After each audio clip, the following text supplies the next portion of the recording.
E agora eu converso com o Júlio Fumo Fernandes, subprocurador-geral de Justiça para Assuntos Institucionais do Ministério Público de Santa Catarina. O Leonardo Sakamoto me acompanha para essa entrevista. Na medida do possível, né, se é possível desejar um bom início de noite para o senhor, doutor, diante dessa tragédia em Santa Catarina. Quais são os primeiros passos do Ministério Público diante desse ataque brutal, cruel, não é? Enfim, algo que revoltou, indigna todo o país. Olá, Diego. Obrigado pelo convite para participar. Desculpe um pouco o barulho. Eu estou em viagem nesse momento de Blumenau para Florianópolis, né? Eu parei o carro para conversar com vocês e faço questão do Ministério Público conversar aí com a UOL. Nesse momento, senhores, além de prestar a nossa solidariedade, que é fundamental, né? De fazer um gesto de solidariedade, então a gente fez questão de se dirigir hoje de Florianópolis para cá para fazer isso, mas mais do que isso agora, o Ministério Público vai emprestar tudo que tem de melhor em termos de recursos humanos e material, no sentido de aprimorar a investigação, né? É claro que há uma investigação sendo bem conduzida pela Polícia Civil, mas nós também temos meios importantes aí para aperfeiçoar, se for o caso, essa investigação, nos valendo do nosso GAECO, do Cyber GAECO, né? Esses crimes cometidos em creches, escolas, por muitas vezes iniciam na Dark Web, na Deep Web, e a gente hoje já tem uma certa expertise nisso, com alguns colegas participando desses grupos, com policiais participando desses grupos. Então a gente veio a Blumenau para tomar conhecimento de tudo que está sendo feito,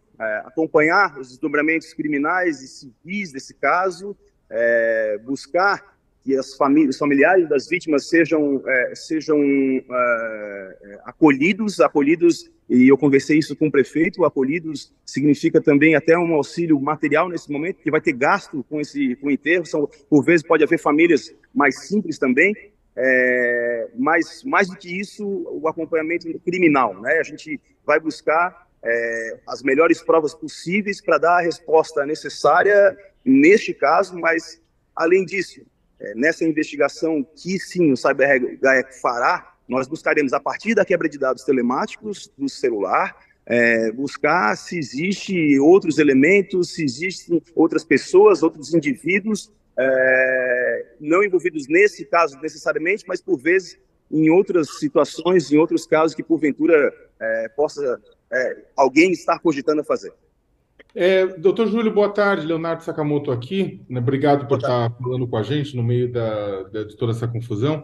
Doutor Júlio, em maio de 2021 aconteceu em uma outra cidade de Santa Catarina, Saudades, né, um ato bastante semelhante com o que aconteceu agora. Na época foram 5 pessoas, 3 crianças pequenas, 2 professoras, que morreram quando um homem, né, um jovem, invadiu uma creche com um facão, né, e matou essas 5 pessoas. E agora a gente tem um homem invadindo uma creche com uma machadinha e matando 4 pessoas e deixando uma em estado grave e outras feridas. O que foi feito? O que o senhor poderia dizer que foi feito entre 2021 e 2023, exatamente para prevenir esse tipo de ação? Houve mudanças no Estado, adoções, medidas que foram tomadas para tentar evitar que uma tragédia se repetisse? Porque, de certa forma, o que a gente está vendo parece até uma repetição, né, de uma coisa que aconteceu 2 anos atrás. Então, vou aqui falar pelo Ministério Público, né? O que eu posso dizer é que de 2020, do atentado de Saudades para esse aqui, o que nós já temos de novidade e que hoje já é uma realidade dentro do Ministério Público é o CyberGAECO. Eu não posso adentrar aqui em detalhes, mas nós já conseguimos, desde o advento do CyberGAECO, evitar não necessariamente tragédias como essa, mas situações bastante parecidas que nós conseguimos evitar a partir da adoção dessa ferramenta de investigação. É claro que hoje o Estado fala em adoção de protocolos, né, mas, enfim, eu não gostaria de falar aí pelo Estado de Santa Catarina, e sim pelo Ministério Público. Infelizmente, aconteceu novamente em Santa Catarina esse tipo de atentado, porém, um não tem um vínculo com o outro, pelo que vimos das primeiras provas, sabe? E o delegado hoje expôs isso na sua coletiva.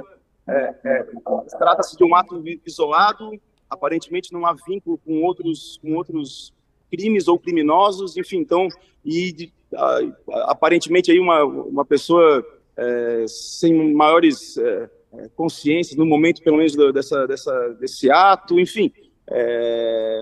Mas o que nós melhoramos, assim, por assim dizer, infelizmente, não foi suficiente para evitar essa barbaridade, foi, sem sombra de dúvida, a adoção do CyberGuard. Pois é, esse é um assunto importante, né? As redes sociais, o uso das redes sociais, a gente sabe que há caminhos obscuros, o senhor falou aí da Deep Web, onde mensagens com discurso de ódio são difundidas, não é? E talvez, com o trabalho sendo feito, pode ser identificado uma possível pessoa que possa cometer esse tipo de ataque, não é, doutor?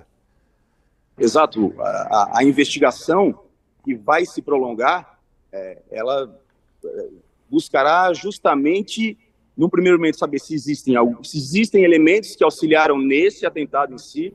Pode ser que não, mas mesmo assim, uma investigação como essa, a gente consegue acessar os sites que ele buscava, as conversas que ele tinha desses dados de celular, e daí, quem sabe, alcançar autores ou pessoas que intentam praticar crimes dessa natureza, né?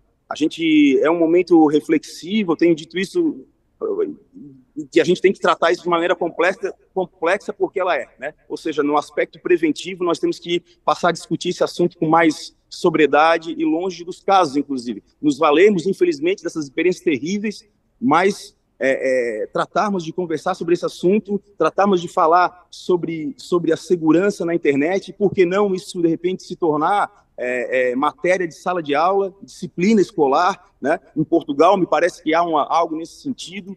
Enfim, nós temos que trabalhar essa questão preventiva, os pais têm que saber onde os seus filhos estão navegando na internet, tem que conhecer mais isso, a gente tem que ser mais falado para o público em geral, para ter um conhecimento maior, ter mais propriedade disso, para quem... Aí sim, a gente se apoderando desse conhecimento, mudando o nosso comportamento, a gente consiga não só ter novos comportamentos, mas quem sabe descobrir comportamentos nocivos e auxiliar, por vezes, num atentado que esteja sendo preparado. Ter uma reflexão também importante sobre a legislação penal, sobre a pena que, porventura, atrocidades dessa a legislação brasileira dispõe. Será que isso é suficiente? Será que nós não devemos pensar também sobre isso, mas de maneira sóbria, de maneira com calma, mas talvez precisemos avançar nesses assuntos, sabe, de uma maneira complexa, portanto, tanto no aspecto preventivo quanto no aspecto repressivo. Me parece que é hora de nós termos um comportamento estatal, e falo estatal de modo amplo, de modo lato, comportamento distinto.